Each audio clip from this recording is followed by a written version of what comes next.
So in this video, we are going to discuss about remainder theorem and factor theorem. We are done in synthetic division and the long division when we are going to divide polynomials. But in remainder theorem and factor theorem, we are just going to find its remainder and the factor. Okay, so let us focus first on remainder theorem. Again, in remainder theorem, we are just going to find the remainder of our polynomials. So we have 5x cubed minus 2x cubed minus 17x plus 8 divided by x minus 2. We are going to find its remainder, no? Sa ato ang dividing polynomials using synthetic division, makitaan mo na to yung remainder, di ba? And also long division. Okay, ato sang i-solve sa nato. Balik ta, review in our synthetic division. Di ba, ato ang i-bring down ang mga numerical coefficient. We have 5, negative 2, then negative 17, and 8. Then, our divisor, x minus 2 man, so we can use positive 2, no? Kay opposite sign niya. Okay, positive 2. Then, di ba, bring down 5. 5 times 2 is 10. Then, negative 2 plus 10, that's 8. Then, 8 times 2 is 16. Then, negative 17 plus 16 is negative 1. Then, negative 1 times 2, that's negative 2. Then, 8 minus 2 is 6. Okay. So, diba, this is our quotient. 5x squared plus 8x minus 1 plus 6 over x minus 2. Diba, this is our quotient now. Then, our remainder is kani. This is our remainder. Diba? Oh, this is our remainder. Now, remainder theorem is used when we are just going to find our remainder. Pangitaon lang nato si 6 na remainder. Diba? Okay, atong i-use si remainder theorem na makuha nato ni si 6. Okay. So again, we are going to use the remainder theorem para makuha nato ni si 6 atong remainder.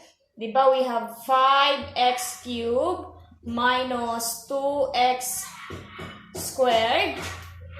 That is squared, ha? Minus 2x squared minus 17x plus 8. Diba? Divided by x minus 2. Okay. Our x here, diba, that is x minus 2 man, no? Ato yung equal si x para mo 0 siya. Diba, we use there positive 2. So, we are going to use here positive 2. Diba? And then, after that, we are going to substitute 2 to the value of x. Kaya mo umani siya. Diba, this is x minus 2. We are going to equate this 0.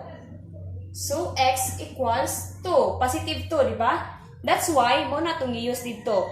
Ato ara man itong i-shortcut, iyahang opposite sign. Diba?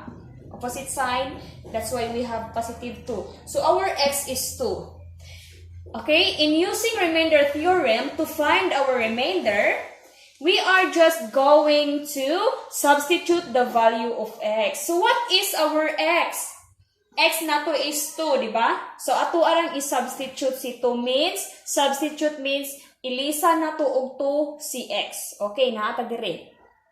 5, then naman tay x, which is 2, ilisa na to, substitute 2, then 3, minus 2, substitute again 2, squared, minus 17, substitute again 2, plus 8. Okay, next. Remember mo sa kuan, PEMDAS, no? Unaw na to ang parentheses, dayon,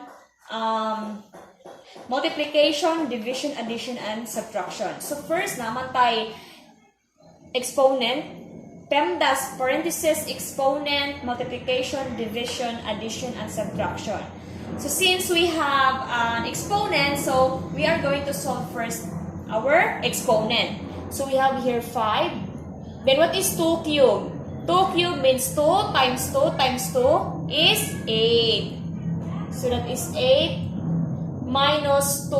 What is 2 squared? That is 4. Minus 17 times 2. We have 34, diba? Plus 8. Okay, next. We are going to solve now sa multiplication. Okay. 5 times 8, that's 40. Minus 2 times 4, that's 8. Minus 34 plus 8. Okay. Next, 40 minus 8, that is 32. Minus 34 plus 8. 32. 32 minus 34, that's negative 2, diba? Then plus 8. Negative 2 plus 8, that is positive 6. O, diba? Nakuha na to si positive 6. Positive 6 na to is our remainder. So, again, we use remainder theorem. This is our remainder theorem nga method. If we are just going to find the remainder of the polynomials nga gi-divide nato, just use the remainder theorem. Unsaon ito ang remainder theorem? Find the value of x sa ang divisor, di ba? Our divisor is x minus 2 man. So gi-equate to 0. X minus 2 equals 0, then transpose x equals positive 2. Positive 2 kay when we transpose, the sign will be changed, di ba? From negative to positive. So, x equals 2. We have now the value of x, which is 2. Then, we are to substitute the value of x here in our dividend. Okay? So, that's why we have our remainder, which is 6. Nakuha na, diba? Remainder is 6. Okay, another example. In our next example, we have 3x cubed minus 5x squared plus x plus 7 divided by x minus 2. So, our divisor is x minus 2. Then, we are going to find the remainder. So, we use remainder theorem. Ato lang pangitaw din is ang remainder, ano? So, we use the remainder theorem. Again, what is the first step? We are going to find the value of x, diba?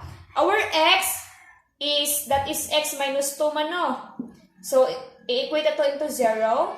Then, x equals positive 2. Or just simply, the opposite of negative 2 is positive 2. Okay. So, again, we have now the value of x, which is positive 2. Then, next step, we are to substitute the value of x in our equation in the dividend. Okay? Di ba naan naman ta sa tuang dividend, no? Dere. Kani nga equation. So, ato nang i-substitute si x. So, we have 3. Then, x na to is 2 man. So, we have cube minus 5. Again, 2 squared plus x is 2 plus 7. Then, again, ato ang unahon solve. Solve first the exponent. We have 3. What is 2 cubed? 2 times 2 times 2 is 8. Minus 5. What is 2 squared? That is 4. Plus 2. Plus 2 plus 7. Then, multiply. Unahon na itong solve si multiply because we are following the PEMDAS rule, right? 3 times 8, we have 24. Minus 5 times 4 is 20. Plus 2 plus 7. Then 24 minus 20, that is 4. Plus 2 plus 7. So what is 4 plus 2? Is 6, right? So 6 plus 7. 6 plus 7 is 13. So that's why the remainder of 3x cubed minus 5x squared plus x plus 7 divided by x minus 2 is 13. So the remainder is 13. Okay. So I will give another example. So in our next example, we have f of x equals x5 plus 7x squared minus 4x minus 13. Then we have f of negative 2. So given ato ang x. F of x means mao ni siya. F of negative 2. Diba this is f of x means x is negative 2. Same na siya ani. F of x and f is negative 2. Given man, di ba? Negative 2 so negative 2. Substitute man nato. F of x, we have negative 2. Given na. Gihatagan na pa sa to ang value ni x. Then again, substitute na to atong value of x. So, it equals, again, our x is negative 2, 5 plus 7, 2 squared, minus 4, 2 minus 13. Okay, don't be confusing, ha? We have your f of x means x is negative 2 because the given is f of negative 2 man. So, our x is negative 2. If x is negative 2 man. So, what is negative 2? Negative 2 fifth. 5 ka 2. We have 2 times negative 2 times negative 2 is positive 4. 4 times negative 2 is negative 8. Negative 8 times negative 2 is positive 16. Then positive 16 times negative 2 is negative 32. So, negative 2 to the power of 5 is negative 32 siya. Plus, what is, that's negative. What is negative 2 squared? Negative 2 times negative 2 is positive 4.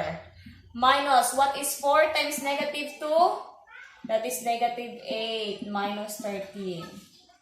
Then, negative 32 plus 7 times 4, that is 28, diba?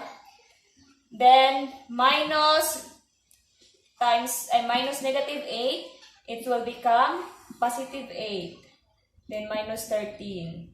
Okay, times man mo. Negative times negative is positive 8. Okay, then, negative 32 plus 28, we have negative 4. Okay? Negative 4 plus 8 minus 13. So, negative 4 plus 8, we have positive 4 minus 13. So, 4 minus 13 is 9. Negative 9. Diba? So, our remainder is negative 9. The remainder of x5 plus 7x squared minus 4x minus 13, where x is negative 2, the remainder is negative 9.